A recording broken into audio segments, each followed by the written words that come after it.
వాళ్ళ బొందకు వాళ్ళు మొదలుపెట్టిందే టీడీపీ నుంచి వాళ్ళ బతుకులు. కొడుకు పేరు అదే, తండ్రి మొదలుపెట్టిన పార్టీ అది. మళ్ళీ మాకు వచ్చే టీడీపీ గురించి మాట్లాడతారు. అంటే ఏదైనా పార్టీలకి వెళ్ళి బయటకు వస్తే వాళ్ళ నమ్మనాభూతులు తిడితేనే ఓహో తిట్టిండు కదా ఈ పార్టీతో సంబంధం లేదు అని. మంచి సోదర బంధాలు ఉంటే మాత్రం తట్టుకోలేదు. నేను అడుగుతున్నా, మరి గ్రీన్ కార్పెట్ వేసి జగన్మోహన్ రెడ్డిని పిలుచుకొని వచ్చి బిర్యానీ పెట్టినటువంటి ప్రగతి భవన్లో మరి మీరంతా అప్పుడు జగన్మోహన్ రెడ్డి పరిపాలించండి మీది తెలంగాణ అప్పుడు చెప్పాలి. కేవీఆర్ జర్నలిస్ట్ అరెస్ట్ చేసి ఇంతవరకు ఒక కాంగ్రెస్ నుంచి కూడా ఒక్కరు కూడా మాట్లాడని పరిస్థితి. ఒక ఆడబిడ్డను కూడా దాని మీద నేను ఒక మాట చెప్తా. దాని మీద విచారణలు చేపడుతుంటే మేము దాని మీద నేను డే 1 నేను ఖండించిన. మహిళల జోలికి రావద్దు, ఎవరైనా సరే అధికారులైనా సరే ఎవరైనా సరే మహిళల్ని డైరెక్ట్ గా ముట్టుకునే అధికారం ఏ అధికారులకు కూడా లేదు అని నేను ఆ రోజే ఖండించిన. వాడు ఎవడో మాట్లాడలేదని పాగలగాడు ఏమో మాట్లాడితే మేము దాని మీద మేము ఎందుకు స్పందించాలి? ఆల్రెడీ స్పందించడం అయిపోయినాక మళ్ళీ దాని గురించి మేము స్పందించడం కాదు.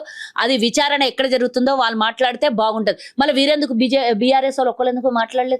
మీకు నిజంగా తెలంగాణల మీద ప్రేమ ఉండి, అమరవీరుల మీద ప్రేమ ఉండి, ఉద్యమకారుల మీద ప్రేమ ఉంటే మీరెందుకు మాట్లాడలేదు? మేము ఒక్కళ్ళమేనా మాట్లాడాల్సింది? మీరు మాట్లాడాల్సింది. వాళ్ళ ఇంటికి పోయి మరి పరామర్శించి మాట్లాడి వార్నింగ్ కూడా ఇచ్చింది కదా. వార్నింగ్ ఇస్తే ఏమైంది? ఏమైనా జరిగిందా చెప్పాలన్నా? నిజంగానే ఉద్యమకారుల గురించో ఎవరి గురించో మాట్లాడాలని అంటే శ్రీనివాస్ గౌడ్ ఉద్యమకారుడు అని చెప్తారు కదా. నిజంగా అడ్డంగా నిలబడి పనిచేయాలి. దాని గురించి అది ఆంధ్రప్రదేశ్ లో జరిగిన ఇష్యూకు ఇక్కడి నుంచి అరెస్ట్ చేసి తీసుకొని పోయిర్రు. అక్కడ విచారణ జరుగుతుంది. మహిళ గురించి మాత్రం మాట్లాడతాను నేను. ఆ జర్నలిస్ట్ గురించి ఏదైనా తప్పు ఏదైనా మంచి చెడు ఏమన్నా ఉంటే అది మొత్తం విచారణ అయిన తర్వాత నేనే మాట్లాడతా. ఇప్పుడు ఆ మహిళ గురించి మాత్రం నేను ఆ రోజే ఖండించిన. నేను ఫోన్లోనే ఖండించిన. నాకు ఎవరైనా జర్నలిస్టులు అడిగితే నేను ఖండించిన. మహిళను ముట్టుకునే అధికారం మగవాళ్ళకి ఎవరికి కూడా లేదు. ఏమన్నా ఉంటే మహిళా కానిస్టేబుల్ వచ్చి ముట్టుకోవాలి అని నేను ఆ రోజే చెప్పిన. మిగతా ఏదన్నా ఉంటే ఆ కేసు విచారణ అనంతరం ఏం జరిగిందో దాని విషయం మాట్లాడదు. అది జర్నలిస్ట్ ఉండని, సామాన్య ప్రజలు ఉండని, ఎవరన్నా ఉండని న్యాయం ఒకటి. కానీ వీళ్ళలాగా దొంగ ముసుగేసుకొని దొంగల్లాగా బతికే అవసరం మా కాంగ్రెస్ పార్టీకి కానీ, మా ప్రభుత్వానికి కానీ, మా నాయకులకు కానీ, మా దగ్గర ఉన్నటువంటి కార్యకర్తకు కానీ ఎవ్వరికి అవసరం లేదు. ప్యూర్ కాంగ్రెస్. ఇక్కడ కాంగ్రెస్ లో ఉన్నటువంటి వాళ్ళు కాంగ్రెస్ జెండానే మోస్తారు తప్పించి అట్లాంటివి అడ్డమైన వేషాలు వీళ్ళలాగా ఆళ్ళతోని మంచి అది సదాభిప్రాయం ఉన్నదని వాళ్ళని మేము మోసుకొని తిరుగుతలేమిడ. నీకు జగన్మోహన్ రెడ్డి లాగా సందులలో నుంచి తీసుకొని వచ్చి కార్పెట్ వేసుకొని రెడ్ కార్పెట్ వేసి ప్రగతి భవన్లో కూర్చోబెట్టి బిర్యానీ పెట్టిరు. ఆ రోజు తెలంగాణకు రావాల్సినటువంటి కృష్ణా జలాలని సర్వనాశనం చేసింది కేసీఆర్.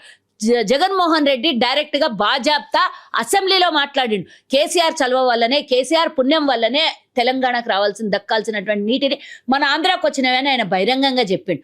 మరి ఇంతకన్నా ఎక్కువ సాక్ష్యం కావాలన్నా? ఈరోజు చంద్రబాబు నాయుడు ఏమి మేము తెలంగాణ నుంచి నీళ్ళు ఇస్తున్నామని అసెంబ్లీలో చెప్పుకోలేదు.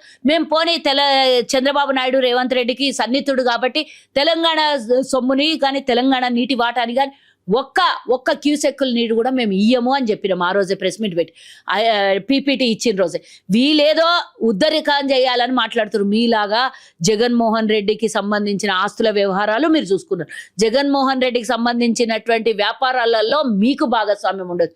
కానీ మాకు అలాంటివి అవసరం కూడా లేదు. ఆల్రెడీ తెలంగాణలో ప్రజలు తీర్పిచ్చి మాకు 5 ఏళ్ల కోసం ఏ విధంగా పరిపాలన చేయనికిచ్చిండ్రో అదే విధంగా తెలంగాణ ప్రజల్ని కాపాడే బాధ్యత మాది. కానీ మీలాగా దోపిడీ చేసి అక్కడ విశాఖ ప్లాంట్ గురించి ఆ రోజు నోరెత్తలేదు. అది దేశానికి అందరికి సంబంధించి. ఇక్కడ బొగ్గు కర్మాగారం గురించి మాట్లాడలేదు. అక్కడ నీళ్లు జలాలు ఆంధ్రప్రదేశ్కి తరలించుకొని పోతుంటే ఒక్కడు మాట్లాడలేదు. మేము ఆ రోజు గొంతెత్తినాం. ఈ రోజు మేము ఎక్కడ కూడా ఒక్క చిన్న వాటా కూడా ఆంధ్రప్రదేశ్ కానీ ఇతరులకు కానీ చెందకుండా మేము మా తెలంగాణ ప్రజల కోసం మేము కాపాడుకుంటున్నాం. కాపాడే బాధ్యత మాది. కానీ లోపల లోపాయికారం ఒప్పందం చేసుకునే అవసరం మాకు లేదు.